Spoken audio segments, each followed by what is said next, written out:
In Sicilia, la regione italiana con il più alto tasso di disoccupazione giovanile, non si riescono a trovare insegnanti da assumere a tempo indeterminato nella scuola. Questo è il paradosso curioso che accade con migliaia di insegnanti siciliani assunti al nord e posti vacanti nelle nostre scuole. Mancano infatti maestri, insegnanti di sostegno e professori, moltissimi della scuola media e superiore.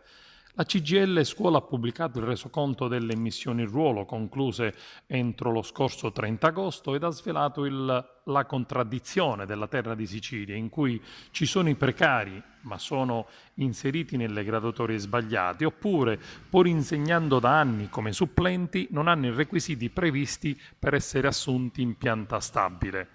Quest'anno, a fronte dei 2.483 posti assegnati all'isola dal Ministero della Pubblica Istruzione, risultano regolarmente inseriti circa 1.530 contratti.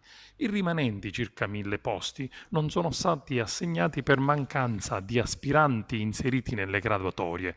Soltanto il 62% delle cattedre disponibili è andata al ruolo.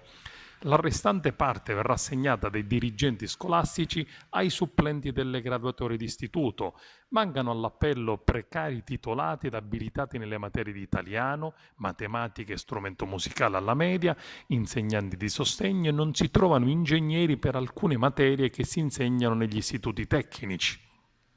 Va assolutamente rivisto il sistema di reclutamento, dice il sindacato della CGIL, con un decreto per i precari che prevede un immediato avvio di concorsi ordinari e straordinari e di PAS, i percorsi abilitanti speciali per consentire ai docenti che hanno i requisiti previsti dalla legge di acquisire in tempi brevi l'abilitazione.